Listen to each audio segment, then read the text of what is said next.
அன்பார்ந்த இறைமக்களே, கிறிஸ்துவின் மறுப ஜபக்குழுவின் வாயிலாக இன்று உங்களை சந்திப்பதில் நான் பெரும் மகிழ்ச்சி அடைகிறேன். மக்களை, சந்தோஷமா இருக்கீங்களா?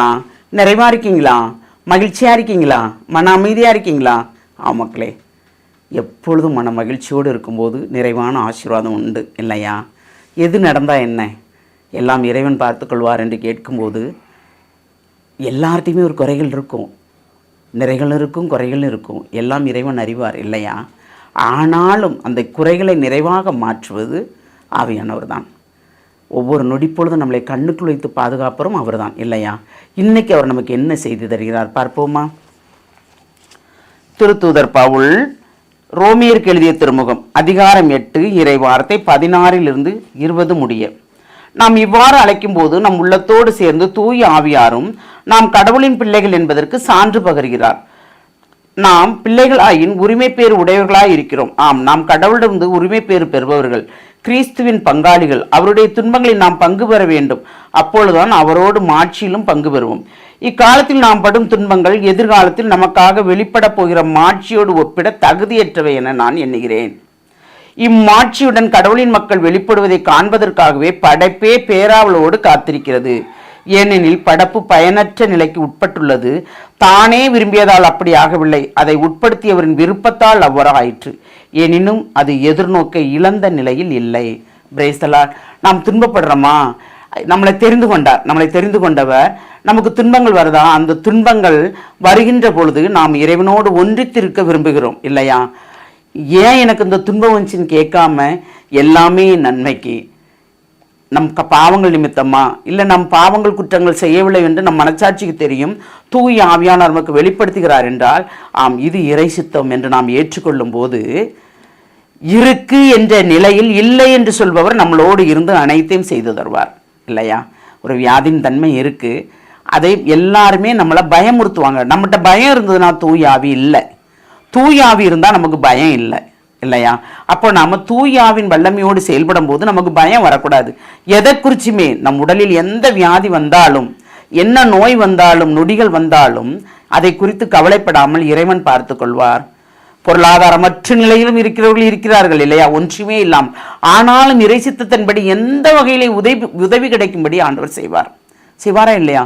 எத்தனையோ பார்க்கிறோம், கடவுளோடு இணைந்து நடக்கிறார்கள், துன்பப்படுகிறார் என்று பிறர் சொல்லும் அளவுக்கு இவர்களுக்கு என்ன நடக்குது என்று பார்ப்போம் என்று ஏளனம் செய்பவர்களும் இருக்கிறார்கள். ஆனால் அந்த நிலையில் அவர்களுக்கு உதவுகிறார்களே, அவர்கள்தான் இறை சித்தத்திற்கு உள்ளாவார்கள் இல்லையா? அப்போ அவர்களுக்குமே என்ன செய்வதென்று தெரியவில்லை ஆண்டவரே என்று கலங்கி தவிக்கும் போது நான் இருக்கேன், கலங்காதே. அன்று மோய்சனுக்கு சொன்னது போல், யோசுவாவுக்கு சொன்னது போல், இறைவாக்கினர் ஒவ்வொருவருக்கும் சொன்னது போல் நமக்கும் சொல்லுவார். ஏனென்றால் ஏனெனில் படைப்பு பயனற்ற நிலைக்கு உட்பட்டுள்ளது. தானாக விரும்பியதால் அப்படி ஆகவில்லை, அதை உட்படுத்தியவரின் விருப்பத்தால் அவ்வாறு ஆயிற்று. எனினும் அது எதிர்நோக்க இழந்த நிலையில் இல்லை. ஏன்னா கடவுள் படைச்சாரு, அந்த படைப்பு எப்படி இருக்குது? பயனற்ற நிலைக்கு இருக்கிறது.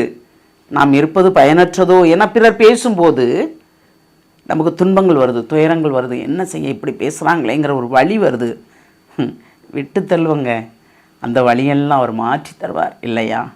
எது நடந்தாலும் இறை சித்தம், என் நன்மைக்கே எல்லாம் நடந்தது, என் குற்றங்கள் என்ன என்று எனக்கு வெளிப்படுத்தும் ஆண்டவரே என்று கேட்டோம் என்றால் ஆவியானவர் நமக்கு நிறைவாக அதை படுத்துவார் கண்டிப்பாக. அப்போ எல்லா துன்பத்துக்கும் ஒரு எதிர்நோக்கு உண்டு, அதுக்கு ஒரு விடுதலை உண்டு இல்லையா? கைமாறும் உண்டு. அந்த கைமாறு நம்மளுக்கு யார்கிட்ட இருக்குது? இறைவன்கிட்ட இருக்குது. அவர் தான் நமக்கு தரப்போகிறார் அந்த கைமாறு எதிர்பார்த்து நாம் எதுவுமே செய்யவில்லை. ஆனாலும் துன்பத்திற்கு பதில் ஒரு இன்பமும் உண்டு நமக்கு இல்லையா? அந்த இறை சித்தத்தின்படி அந்த வாழ்வை கேட்போமா? தாயும் தந்தையுமான இறைவா, ஆமாண்டவரே, துன்பங்களும் துயரங்களும் வேதனைகளும் நோவுகளும் நொடிகளும் வாட்டுகிறது ஆண்டவரே. என்ன செய்வதென்று தெரியாமல் தவித்து கொண்டிருக்கும் நிலையிலும் நீர் எங்களை வழிநடத்துகிறீர் ஆண்டவரே. அந்த இடத்தில் உம்முடைய நாமம் பேசப்படுகிறது ஆண்டவரே. இறைவனுடைய மாட்சி அங்கு வெளிப்படுது ஆண்டவரே. ஆண்டவரே, என்னென்றால் நீர் எங்களை வழிநடத்துகிறீர், எங்களை உருவாக்கிய ஒரு நீர் தானே. உம்முடைய நாமம் ஒருபோதும் இல்லை என்று இல்லை சொல்வதில்லை ஆண்டவரே. நாங்கள் வெட்கப்படும்படியும் நீர் விட்டுவிடுவதில்லை. ஆனாலும் எங்களை கேலி செய்வார், யாராக இருந்தாலும் நீர் பார்த்து கொள்ளும் ஆண்டவரே என்று தான் நாங்கள் உம்மிடம் தஞ்சமாக வந்தோம். அந்த தஞ்சத்தின் அடிப்படையில் நீர் எங்களை நிறைவாக வழிநடத்துகிறீரே, அது ஒன்று போதும் ஆண்டவரே. இந்த வரத்தை நீர் தந்த கிருபைக்கு நன்றி கூறி எங்களை முழுமையாக உம்முடைய இரக்கத்துக்குள் ஒப்புக் கொடுக்கிறோம். ஜெபம் கேட்கும் நல்ல பிதாவே. ஆமேன், ஆமேன், ஆமேன்.